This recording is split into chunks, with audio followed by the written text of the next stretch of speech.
Hello everyone, how are you doing? This is MD Tech here with another quick tutorial. In today's tutorial, I'm going to show you guys how to go about adding links to your TikTok video or post.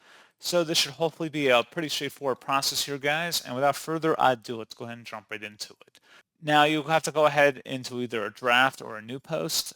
I don't believe you can modify an existing post that's already been posted.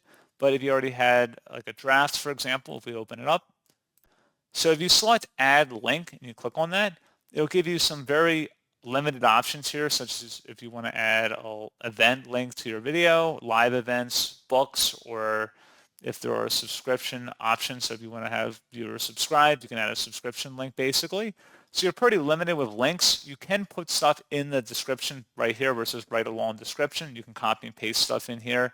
You can put tags and mentions and stuff, but in terms of full links, you're pretty limited to what you can actually include in TikTok.